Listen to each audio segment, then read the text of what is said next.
नमस्कार, मैं doctor Divya Singh, assistant professor Pandit Sundarlal Sharma, मुक्त विश्वविद्यालय छत्तीसगढ़ बिलासपुर। मेरा आज का टॉपिक है शिक्षण व्यूहरचना, प्रदर्शन, डेमोन्स्ट्रेशन। प्रदर्शन व्यूहरचना का उपयोग क्षेत्र प्रदर्शन नीति का प्रयोग करके विशेष करके वैज्ञानिक विषय के शिक्षण में इसका उपयोग किया जाता है। शिक्षण किंतु कला, शिल्प, अनेक प्रयोगात्मक विषयों का शिक्षण करने के समय भी इसका प्रयोग करना सफलतापूर्वक हो सकता है।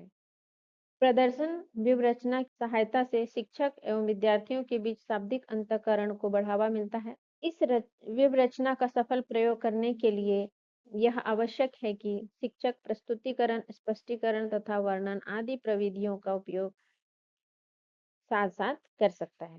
अब है प्रदर्शन विवेचना के सोपान। व्याख्यान की अपेक्षा यहाँ कम प्रभुत्ववादी है।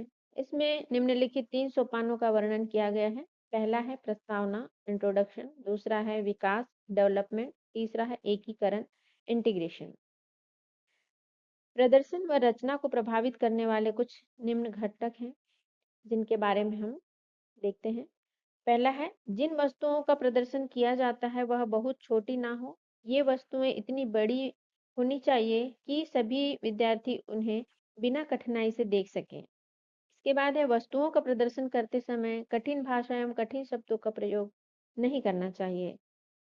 फिर है, यदि विद्यार्थियों को किसी कठिनाई का सामना करना पड़े तो उसे शिक्षक स्वतंत्रता पूर्वक प्रश्न पूछकर उसकी समस्या को दूर करना चाहिए।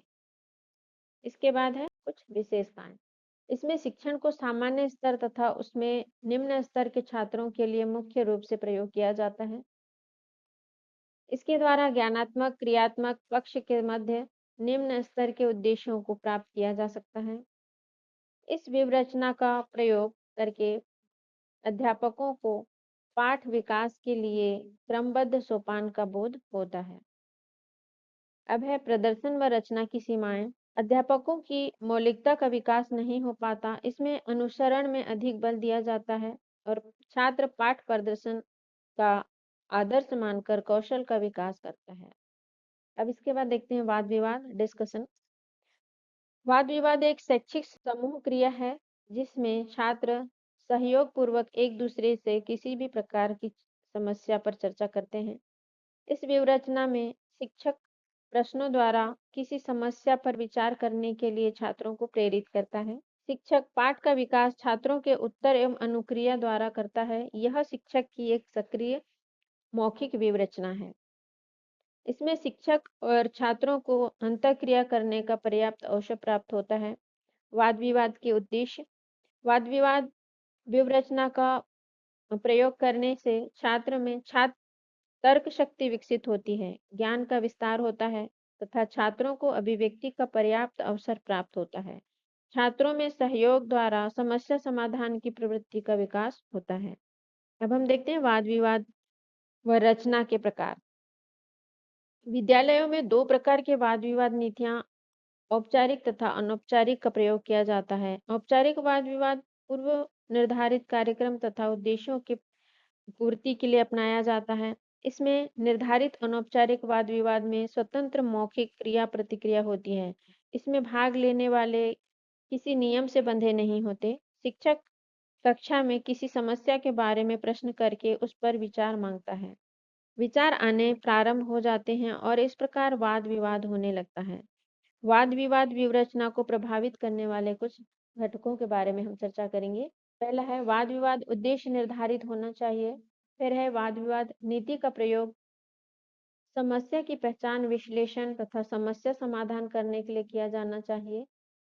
फिर है वाद विवाद का विषय विचार विमर्श में से तय किया जाना चाहिए। इसके बाद है, छात्रों का वाद विवाद में भाग लेने के लिए आवश्यक सूचना तथा सामग्री दोनों का प्रयोग करना चाहिए। वाद विवाद में शिक्षक को प्रभुत्व नहीं जमाना चाहिए। इसके बाद है, वाद विवाद का वातावरण इस प्रकार से होना चाहिए कि इसमें सभी छात्र भाग ले सकें। फिर है, विचारोत्तक प्रश्न पूछकर छात्रों को वाद विवाद के लिए तैयार करना चाहिए। अब है, छात्रों को अपनी सहभागिता का मूल्यांकन करने के लिए प्रेरित करना चाहिए। इसके बाद नेक्स्ट है ट्यूटोरियल। ट्यूटोरियल की आवश्यकता क्यों है, इसके बारे में हम चर्चा करते हैं। ट्यूटोरियल गहन शिक्षा का माध्यम है।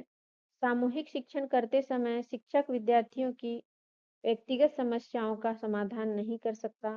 सामूहिक शिक्षण के इस दोष को दूर करने के लिए कक्षा के विद्यार्थियों को छोटे-छोटे समूह में विभाजित किया जाता है।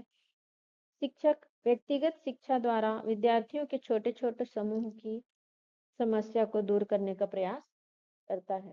अब हम देखते हैं ट्यूटोरियल के प्रकार। ट्यूटोरियल के कुछ निम्न 3 प्रकार हैं। पहला है निरीक्षण युक्त ट्यूटोरियल, सुपरवाइज्ड ट्यूटोरियल, दूसरा है सामूहिक ट्यूटोरियल, ग्रुप ट्यूटोरियल, तीसरा है प्रयोगात्मक ट्यूटोरियल, प्रैक्टिकल ट्यूटोरियल। निरीक्षण युक्त ट्यूटोरियल में प्रभावशाली छात्र और शिक्षक नियमित रूप से समय-समय पर मिलकर समस्याओं के संबंध में चर्चा करते हैं। छात्र अपनी कठिनाइयों को व्यक्त करते हैं, शिक्षक छात्रों की कठिनाइयों को दूर करते हैं।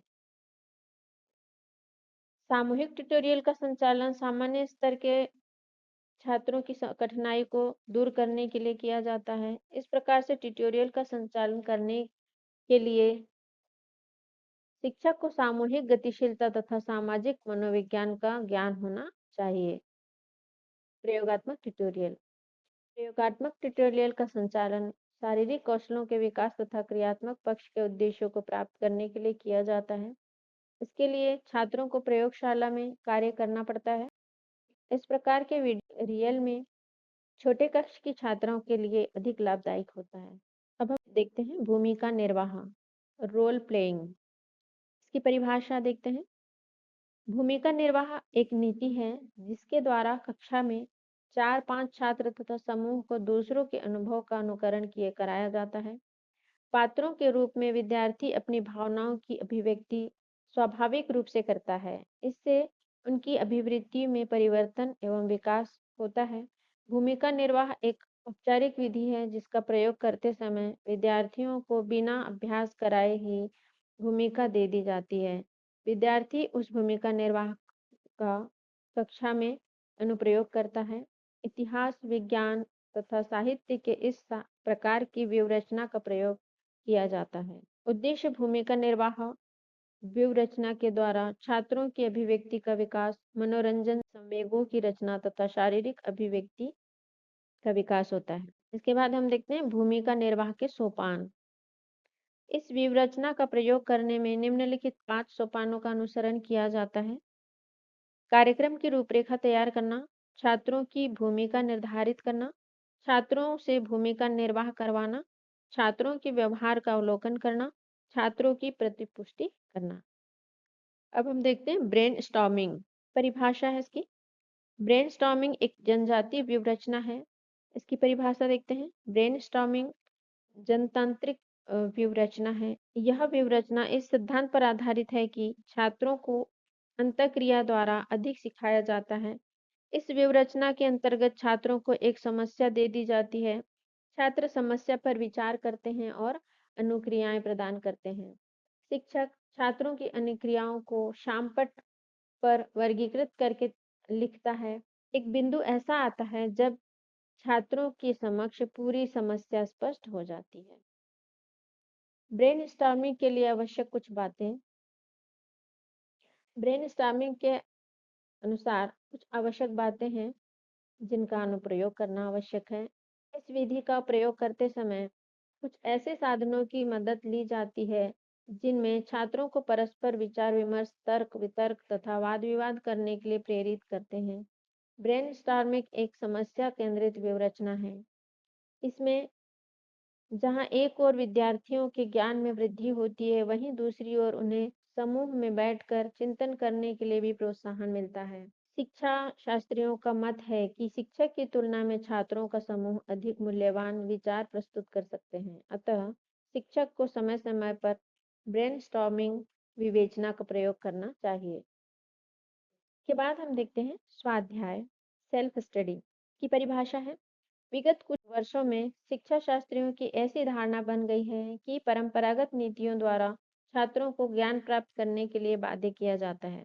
परंपरागत शिक्षा नीतियों के विरोध में एक नई फेवरेट रचना का विकास हुआ है जिसे स्वाध्याय अर्थात स्वतंत्र अध्ययन कहते हैं। इस व्यवरचना के अंतर्गत यह आवश्यक नहीं है कि शिक्षक कक्षा में उपस्थित रहें तथा शिक्षण कार्य नियमित रूप से संचालित होता रहे। वस्तुतः यह विधि विद्यार्थी केंद्रित है। इसका प्रयोग इस धारणा को ध्यान में रखकर किया जाता है कि जिससे छात्र स्वाध्याय द्वारा अथवा स्वतंत्र रूप से अध्ययन करके समस्या को हल कर सके। स्वाध्याय की क्रियाविधि इस व्यवरचना के अंतर्गत छात्रों के अकेले में छोटे-छोटे समूह में अध्ययन करने के लिए एक प्रेरणा देती है। वे अपने अध्ययन के रूप में योजना बनाकर अपना-अपना कार्य स्वयं करते हैं। स्वतंत्र अध्ययन से जहाँ एक ओर छात्र अपना कार्य करने में रुचि लेते हैं, वहीं दूसरी ओर वे समस्या को बिना किसी कठिनाई के सफलतापूर्वक सुलझा लेते हैं। इसमें उनके आत्मविश्वास उत्पन्न होता है। इस शिक्षण नीति के अंतर्गत शिक्षक एक मार्गदर्शक के रूप में कार्य करता है। जब छात्रों को कार्य पूरा करने और अध्यापन करने में कठिनाई उत्पन्न होती है, तब शिक्षक से परामर्श करना पड़ता है। शिक्षक उनकी समस्याओं का निदान करके शैक्षिक निर्देशन देता है। इस नीति के अंतर्गत शिक्षक का उत्तरदायित्व बढ़ जाता है कि शिक्षक को व्यक्तिगत निर्देशन भी देना पड़ सकता है। अब इसके बाद हम देखते हैं सेमिनार। सेमिनार की परिभाषा सबसे पहले देखते हैं। सेमिनार शिक्षा की एक ऐसी नीति है जिसमें चिंतन स्तर के अधिगम के लिए अंतःक्रिया की परिस्थिति उत्पन्न की जाती है। इस व्यवरचना का विभिन्न स्तर पर शिक्षण स्थितियों के लिए प्रयोग किया जाता है। इसका उद्देश्य है इस व्यवरचना के उपयोग से अधिगम की ऐसी परिस्थितियां उत्पन्न की जाती हैं जिससे ज्ञानात्मक पक्ष के उच्च उद्देश्यों की प्राप्ति की जाती है। सेमिनार में भाग लेने से उच्च ज्ञानात्मक पक्षों का विकास भी होता है। ज्ञानात्मक तथा भावनात्मक पक्षों के विकास के अंतर्गत छात्रों को सेमिनार में अपने दृष्टिकोण रखने तथा स्पष्टीकरण मांगने का अवसर भी प्राप्त होता है। प्रश्न पूछने तथा प्रश्नों के उत्तर देने के कौशल का विकास होता है। अपने विरोधी दृष्टिकोण को प्रभावशाली ढंग से प्रस्तुत करने का तर्क करने की संतुलित ढंग से विकास इसमें किया जाता है। सेमिनार के मानक व्यवहारों के आचरण कौशल का विकास इसमें किया जाता है। अब है सेमिनार के आयोजन में आवश्यक भूमिकाएं। सेमिनार के आयोजन में 4 भूमिकाओं की आवश्यकता पड़ती है। पहला है व्यवस्थापक, फिर है अध्यक्ष, फिर है वक्तागण और आखिरी है भागीदारी। सेमिनार सेमिनार के आयोजन का मुख्य दायित्व व्यवस्थापक पर होता है। सेमिनार का प्रमुख प्रकरण वक्ताओं के विषय में सेमिनार की तिथियों तथा समय कार्य की रूपरेखा तैयार करता है। अधिकांश परिस्थितियों में अध्यक्ष का भी चयन किया जाता है। व्यवस्थापक प्रकरण को तैयार करने तथा प्रस्तुतिकरण के लिए वक्ताओं का निर्धारण करता है। वक्ता प्रकरण को गहन रूप से तैयार करते हैं तथा उसकी प्रतिलिपि तैयार करके सेमिनार से पूर्व उसका विवरण देते हैं। एक अच्छा वक्ता वाद विवाद को प्रोत्साहित करता है। वक्ता के प्रश्नों का उत्तर देने विरोधी विचारों के प्रति सम्मान और सहनशीलता होनी चाहिए। भागीदारी तथा श्रोतागण को भी प्रकरण का बोध होना चाहिए। भागीदारों को उचित प्रश्नों को सामने रख कर स्पष्टीकरण की मांग करनी चाहिए।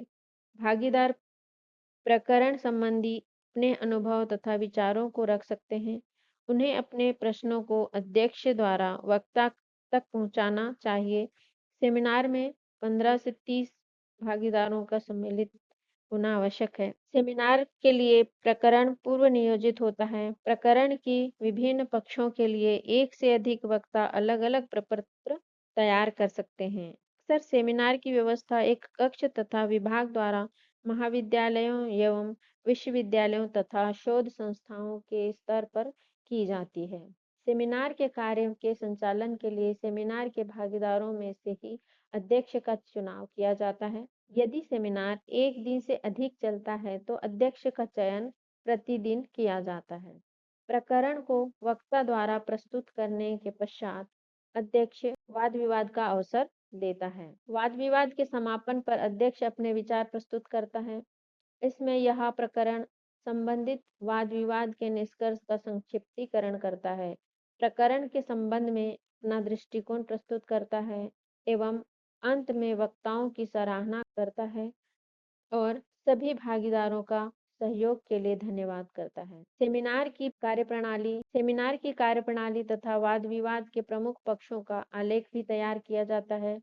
उपयोगी प्रकरणों तथा वाद विवाद के निष्कर्षों को भी प्रकाशित किया जाता है। अब हम देखते हैं सेमिनार के प्रकार। सेमिनार की व्यवस्था विभिन्न स्तरों पर की जाती है।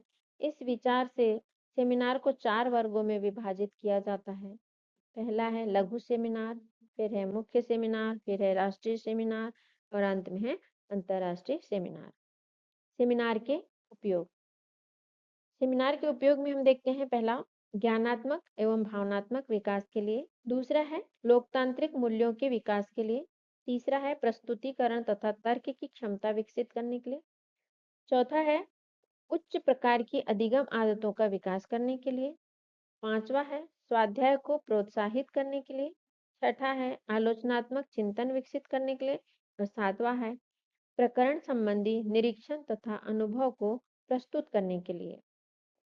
अब हम देखते हैं सेमिनार विवेचना की कमियां। पहला है किसी विषय के सभी प्रकरणों के लिए सेमिनार का आयोजन नहीं किया जा सकता। फिर है शिक्षा के सभी स्तरों पर व्यूहरचना का प्रयोग नहीं किया जा सकता। फिर है सेमिनार के अंतःक्रिया संपूर्ण नहीं हो पाती। इसके बाद है सेमिनार के वाद विवाद काल में भागीदारों को विभिन्न समूह में बांटे जाने की संभावना रहती है। अब हम देखते हैं इस पाठ का सारांश। शिक्षक के द्वारा शिक्षण प्रक्रिया के दौरान वांछित परिवर्तन लाने के लिए अनेक प्रकार से प्रयास किए जाते हैं। इस कार्य के लिए शिक्षक अनेक व्यूहरचनाएं स्ट्रेटजी का निर्माण करते हैं। इनकी सहायता से अधिगम उद्देश्य की प्राप्ति आसान हो जाती है। यह मुख्यतः 2 प्रकार से होती है। पहला है प्रभुत्ववादी और दूसरा है जनतांत्रिक। इसमें कुछ मुख्य शिक्षण व्यूहरचनाएं जिसका विवरण हमने बताया। वाद विवाद, भूमिका निर्वाह, व्याख्यान, ट्यूटोरियल, स्वाध्याय, मस्तिष्क, विप्लव आदि। व्यूहरचना का संबंध कार्यप्रणाली से होता है, यानी वह कार्य व्यवस्था नीति जिसके माध्यम से शिक्षण लक्ष्यों को प्राप्त किया जा सकता है। व्यूहरचना की आवश्यकता एक या अनेक संबंधित पाठों के संबंध में अनुभव की जाती है।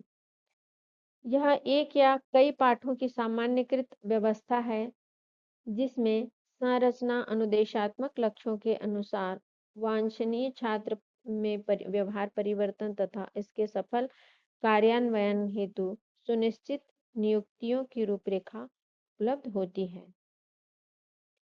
इसमें कुछ स्वमूल्यांकन के प्रश्न भी दिए हुए हैं जिसके ऊपर हम विचार कर सकते हैं। पहला है शिक्षण व्यूहरचनाएं किसे कहते हैं? शिक्षण व्यवस्थाएं रचनाएं मुख्य रूप से कितने प्रकार की होती हैं? व्याख्यान को प्रभावित करने वाले कौन-कौन से घटक हैं? ट्यूटोरियल किसे कहते हैं और यह कितने प्रकार के होते हैं? भूमिका निर्वाह के संबंध में संक्षिप्त टिप्पणी लिखिए। इस तरह से कुछ प्रश्न हैं। इसके अलावा भी आप इसमें से प्रश्न निकाल सकते हैं जिसका आप स्वाध्याय कर सकते हैं। तो इस तरह से हमने देखा शिक्षण व्यूहरचना का शिक्षण कार्य में कितना महत्वपूर्ण योगदान है। और इसी के साथ ही मुझे उम्मीद है कि आपको यह पाठ समझ में आया होगा।